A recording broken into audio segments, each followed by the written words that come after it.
Yuki Tsunoda tahu betul mengapa ia gagal terpilih untuk menggantikan Sergio Perez di tim utama Red Bull Racing. Ia merasa bahwa pamornya sudah terlanjur jelek usai tampil buruk di musim perdananya. Meski mengalami peningkatan performa yang signifikan di F1 musim 2024, tetapi Yuki Tsunoda tetap saja gagal mendapatkan jatah promosi ke Red Bull Racing.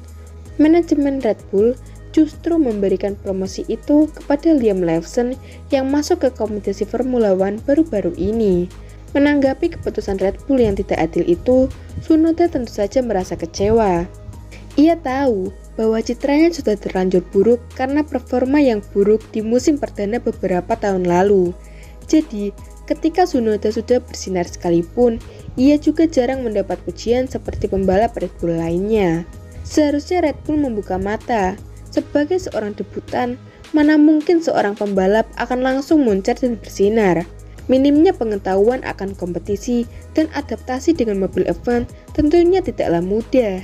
Jika Tsunoda stagnan dari debutnya hingga sekarang dan Red Bull kecewa, masih kita maklumi. Akan tetapi, Yuki Tsunoda terus menunjukkan peningkatan setiap musimnya.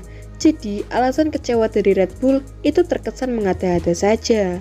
Tidak dipilihnya Yuki Tsunoda ke tim utama Red Bull juga disinyalir imbas dari berakhirnya kerjasama antara Red Bull dan Honda, yang selama ini kita ketahui menjadi pemasok mesin untuk tim Red Bull.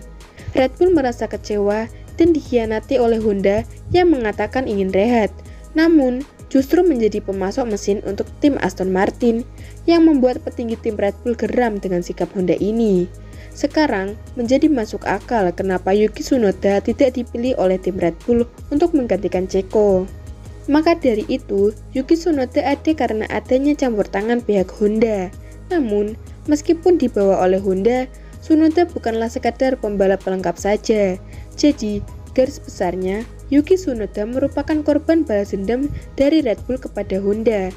Dengan dalih hasil mengecewakan pada musim debutnya, yang jika masih diungkit saat ini sudah tidak lagi relevan dengan fakta bahwa Tsunoda kini sudah jauh lebih baik ketimbang musim debutnya.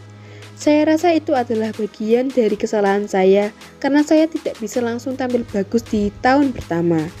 Hal itu menciptakan sedikit gambaran tentang siapa saya, kata Yuki Tsunoda. Pada 2024, meskipun saya tampil baik, saya merasa tidak mendapatkan pujian sebanyak yang didapatkan oleh pembalap lain. Tetapi itulah yang terjadi. Saya hanya secara alami terus melakukan apa yang saya lakukan dan tampil dengan baik dan membuktikan bahwa mereka salah, tutur Yuki Tsunoda. Saya hanya mencoba untuk tidak memberikan alasan atau alasan mengapa saya tidak berada di kursi. Jadi, saya hanya fokus pada apa yang bisa saya kendalikan. Selain itu, saya hanya menerima situasinya.